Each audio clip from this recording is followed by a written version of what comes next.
तो बहुत सारे एस्पिरेंट ऐसे हैं जो कि ऑलरेडी यूपीएससी ईपीएफओ के एपीएफसी एग्जाम की तैयारी कर रहे हैं या फिर जिन्होंने पहले भी एपीएफसी एग्जाम दे रखा है और अब वो असिस्टेंट लेबर कमिश्नर एग्जाम को भी अप्रोच करने के बारे में सोच रहे हैं। बट दोस्तों उन बच्चों को इन दोनों एग्जाम्स की एलिजिबिलिटी कंडीशंस के रिगार्डिंग कुछ डाउट आ रहे हैं जो मुझे काफी बच्चे पूछ भी रहे हैं। तो इस वीडियो में मैं कोशिश करूंगा कि इन दोनों एग्जाम्स के रिगार्डिंग जो एलिजिबिलिटी के पॉइंट्स है मैं आप लोगों के द्वारा डिस्कस कर दूं ताकि आप लोगों के जितने भी डाउट्स हैं एलिजिबिलिटी के रिगार्डिंग वो सारे इस वीडियो के थ्रू रिजॉल्व हो जाएं।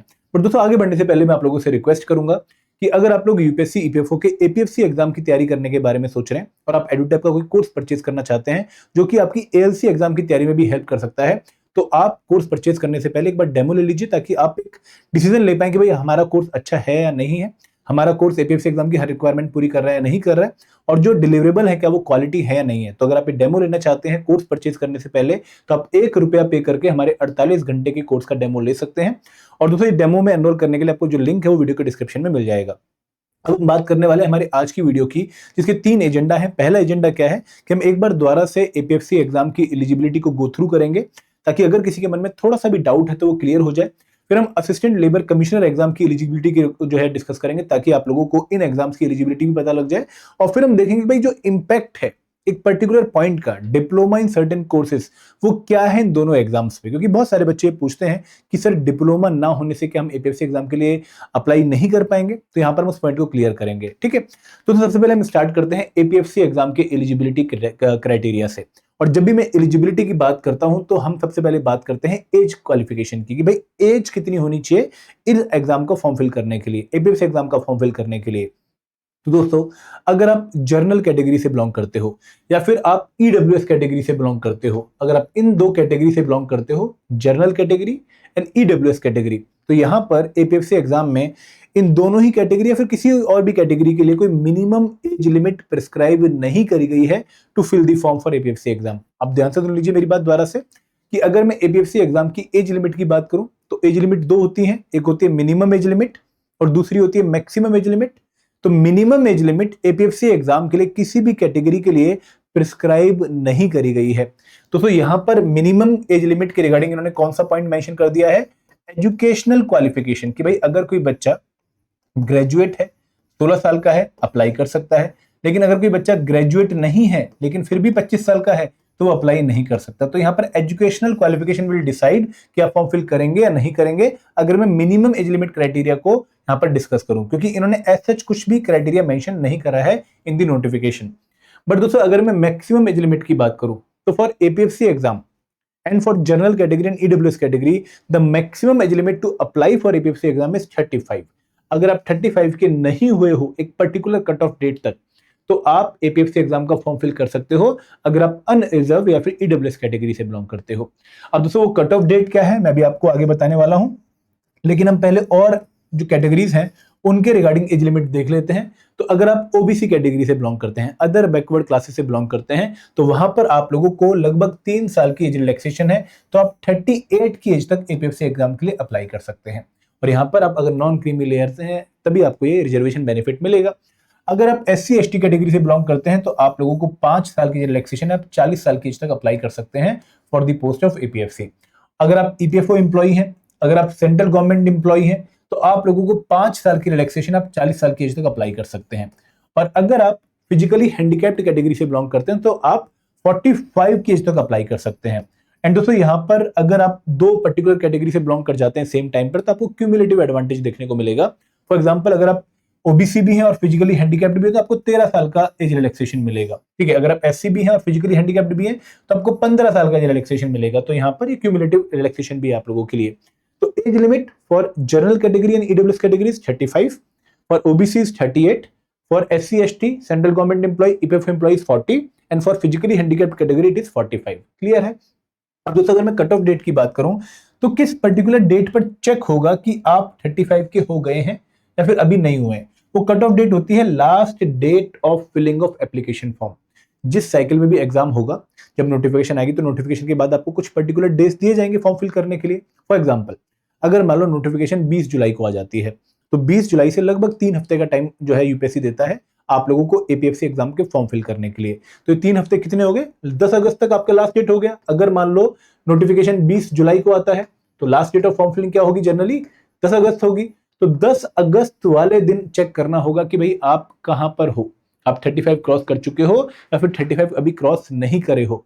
तो फॉर एग्जांपल अगर किसी बच्चे की डेट ऑफ बर्थ है 10 अगस्त 2000, अगर हम 26 पे देख रहे हैं, अगर किसी बच्चे की डेट ऑफ बर्थ है 11 अगस्त 1991, ठीक है, तो इस पर्टिकुलर डे पर 10 अगस्त 2026 पर वो 34 ईयर 364 डेज का है, तो वो एपीएफसी एग्जाम के लिए एलिजिबल है क्योंकि वो अभी 35 का नहीं हुआ है। अगर किसी की डेट ऑफ बर्थ होती 9 अगस्त 1991, ठीक है, तो इस पर्टिकुलर पॉइंट पर अगर वो जनरल कैटेगरी या फिर ईडब्ल्यूएस कैटेगरी से बिलोंग कर रहा होता तो उसकी एज होती 35 ईयर 1 डे, तो वो एपीएफसी एग्जाम के लिए एलिजिबल नहीं होता क्योंकि वो 35 क्रॉस कर चुका होता। तो यहां पर आपकी एज लिमिट जो है किस पॉइंट ऑफ टाइम पे डिसाइड होगी, आपके last date of filling of application form पे डिसाइड होगी। आई होप इसके बारे में किसी को कोई डाउट नहीं होगा। आगे बढ़ते हैं। अब दोस्तों अगर मैं एजुकेशनल क्वालिफिकेशन की बात करूं तो यहां पर आपको ध्यान से सुनना है मुझे। एपीएफसी एग्जाम में educational qualification for all category are of 2 type. कौन कौन सी 2 टाइप है? एक है इसेंशियल क्वालिफिकेशन। इसेंशियल का मतलब क्या है कि भाई अगर ये क्वालिफिकेशन होगी तभी आप फॉर्म फिल कर सकते हो, अगर ये क्वालिफिकेशन नहीं है तो आप फॉर्म फिल नहीं कर सकते, क्रॉस लग जाएगा, you can not apply for APFC exam. दूसरी क्वालिफिकेशन है डिजायरेबल क्वालिफिकेशन। इस डिजायरेबल क्वालिफिकेशन का इंपैक्ट आपके फॉर्म फिलिंग पे नहीं पड़ने वाला। अगर आपके पास ये क्वालिफिकेशन नहीं भी है तो भी आप फॉर्म फिल कर सकते हो क्योंकि ये डिजायरेबल है, इसेंशियल नहीं है। बट अगर ये क्वालिफिकेशन आपके पास है तो आपको सोने पे सुहागा देखने को मिलेगा, आपको मोर एडवांटेजियस पोजीशन में माना जाएगा, ऐसा जनरली लोग बिलीव करते हैं। तो यहां पर 2 क्वालिफिकेशन है, एक है इसेंशियल जो कि होनी ही चाहिए फॉर्म फिलिंग करने के लिए, और दूसरी है डिजायरेबल जिसका फॉर्म फिलिंग पे इंपैक्ट नहीं, अगर होगा तो शायद आपकी सिलेक्शन पे इंपैक्ट पड़ जाए। ठीक है, तो इसेंशियल क्वालिफिकेशन क्या है? इसेंशियल क्वालिफिकेशन ये है कि भाई आपकी ग्रेजुएशन कंप्लीट होनी चाहिए last date of filling of application form से पहले। तो यहां पर अगर आपने ग्रेजुएशन कंप्लीट कर ली है और फॉर्म फिलिंग की लास्ट डेट से पहले आपके पास प्रोविजनल डिग्री सर्टिफिकेट है या फिर आपके पास अपना फाइनल डिग्री सर्टिफिकेट है या फिर आपके पास सारी सेमेस्टर की मार्कशीट है, you can apply for APFC exam. अब दोस्तों यहां पर ग्रेजुएशन कौन से फील्ड में होनी चाहिए मैटर नहीं करता, ग्रेजुएशन में कितने मार्क्स होने चाहिए मैटर नहीं करता। बीए वाले हो, आप बीकॉम वाले हो, आप 40% वाले हो, आप 90% वाले हो, आप अप्लाई कर सकते हो। क्या ग्रेजुएशन डिस्टेंस के थ्रू होनी चाहिए, रेगुलर होनी चाहिए, अगेन मैटर नहीं करता। अगर ग्रेजुएशन कंप्लीट है you can fill the form. दोस्तों यहां पर एक डाउट और आता है बच्चे का कि सर मेरी अभी ग्रेजुएशन कंप्लीट नहीं हुआ, मैं 8 सेमेस्टर में हूं या फिर मैं 6 सेमेस्टर में हूं और last date of filling of application form मेरे सेमेस्टर कंप्लीट होने से पहले ही आ गई है, तो क्या मैं फॉर्म फिल कर सकता हूं? नहीं, आप फॉर्म नहीं फिल कर सकते अगर आपकी ग्रेजुएशन कंप्लीट नहीं हुई है। ठीक है, अब दोस्तों डिजायरेबल क्वालिफिकेशन क्या है कि भाई अगर किसी बच्चे के पास डिप्लोमा है कंपनी लॉ में, लेबर लॉ में या फिर पब्लिक एडमिनिस्ट्रेशन में, तो उसको मोर सुटेबल माना जाएगा, मोर डिजायर्ड माना जाएगा। बट क्या इसका इंपैक्ट सिलेक्शन पे पड़ता है? पिछले 3 साइकिल पे हमने ये नहीं देखा। हमने एपीएफसी की 2023 साइकिल, उसमें क्वालिफिकेशन थी डिजायरेबल, ईओ के 2021 में भी डिजायरेबल क्वालिफिकेशन थी और 2025 के एपीएफसी एग्जाम को भी हम देख रहे हैं, तो यहाँ पर इसका इंपैक्ट एच सिलेक्शन पे नहीं पड़ता है। ठीक है, तो अगर आपके पास नहीं भी है तो भी काम चलेगा। क्लियर है ये वाली बात? आगे बढ़े। अब दोस्तों बात करते हैं एएलसी की एलिजिबिलिटी कंडीशंस की। तो एएलसी की अगर मैं एज लिमिट की बात करूं, सबसे पहले हम एज लिमिट की बात करेंगे तो it is exactly similar to that of APFC exam, exactly similar. यहां पर भी कोई मिनिमम एज लिमिट नहीं है, यहां पर मैक्सिमम एज लिमिट 35 है और यहां पर भी कैटेगरी वाइज जो रिलैक्सेशन है वो सेम है और यहां पर भी cut off date exactly same है। यहां पर भी आप लोगों को अदर बैकवर्ड क्लासेस के लिए 3 साल, शेड्यूल कास्ट के लिए 5 साल, शेड्यूल ट्राइब के लिए 5 साल, बेंचमार्क डिसेबिलिटी वाले के लिए 10 साल, ex serviceman, commission officer, central government employees, ESIC employ सबके लिए 5 साल और कट ऑफ जो है डिसाइडिंग एज की, that is the last date, closing date for the submission of application form. तो ये कोई भी चेंज आपको एपीएफसी एग्जाम और एएलसी एग्जाम में देखने को नहीं मिलता जब मैं एज क्वालिफिकेशन की बात करता हूं, एज क्राइटेरिया की बात करता हूं। क्लियर है? अब दोस्तों बात करते हैं एजुकेशनल क्वालिफिकेशन की, ये बहुत इंपॉर्टेंट है समझना। देखो, जब मैं एजुकेशनल क्वालिफिकेशन की बात करता हूं तो for APFC, for ALC exam, assistant labour commissioner exam, you must be a graduate, आपके पास डिग्री होनी चाहिए फ्रॉम रिकॉग्नाइज्ड यूनिवर्सिटी, पहला पॉइंट।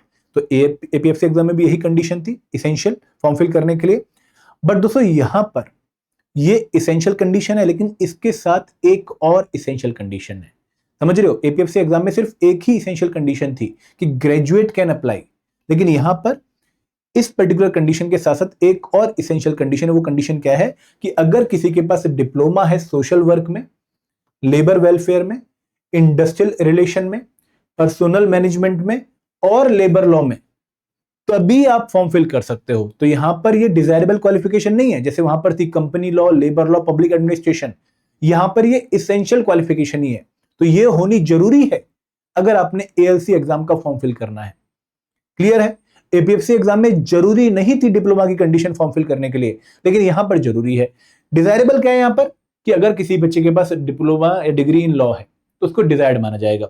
इसके साथ साथ यूपीएससी ने अपनी मॉडलिटीज में यह भी बताया था, बाद में जो रिलीज करी गई थी, कि अगर किसी बच्चे के पास डिप्लोमा है लॉ में, इन्होंने फील्ड और इंक्रीज कर दिए, सोशल वर्क में, लेबर रिलेशन में, लेबर वेलफेयर में, इंडस्ट्रियल रिलेशन में, पर्सनल मैनेजमेंट में, लेबर लॉ में, या फिर कॉमर्स में, या फिर वेलफेयर बिजनेस एडमिनिस्ट्रेशन में, तो उसको डिजायर्ड माना जाएगा।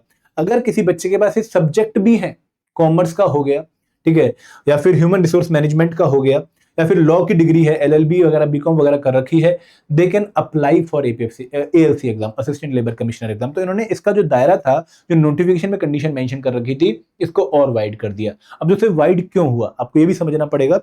जब किसी पर्टिकुलर एग्जाम में नंबर ऑफ एप्लीकेंट्स बहुत कम होते हैं, तो उस केस में यूपीएससी रिलैक्सेशंस कर देता है इन दी क्वालिफिकेशन। और यूपीएससी ने लिखा भी हुआ है कि degree in law from university note the qualification are relaxable at the discretion of UPSC for reasons to be recorded in writing in the case of candidate otherwise well qualified।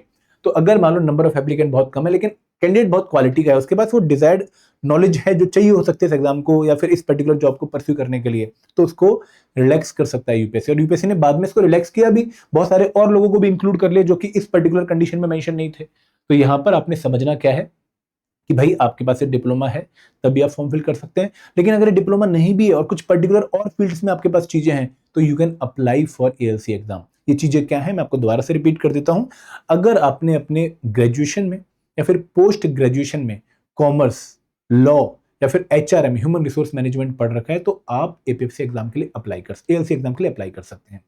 अगर आप लोगों ने डिप्लोमा एचआरएम में कर रखा है, human resource management में, या फिर बिजनेस वेलफेयर एडमिनिस्ट्रेशन में कर रखा है, तो भी आप एएलसी एग्जाम के लिए अप्लाई कर सकते हैं। तो यहां पर फील्ड और वाइड हो गए। क्लियर है? अब दोस्तों बात करते हैं जो आपका मेन मुद्दा था कि सर इंपैक्ट क्या है डिप्लोमा का इन दोनों एग्जाम्स पे, एएलसी एग्जाम पे और एपीएफसी एग्जाम पे। आपको शायद समझ आ गया होगा, लेकिन फिर भी मैं एक बार समराइज कर देता हूं कि डिप्लोमा जो है सर्टेन फील्ड्स में, वो इसेंशियल कंडीशन है एएलसी एग्जाम के लिए।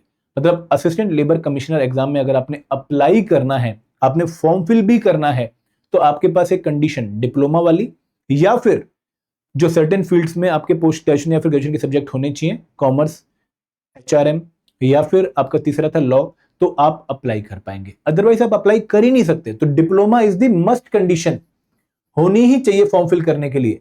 यहां पर एपीएफसी एग्जाम में क्या है कि अगर डिप्लोमा नहीं भी है तो भी फॉर्म फिल कर दोगे, तो भी कोई रुकावट नहीं है, तो भी आपको कोई रोक नहीं रहा।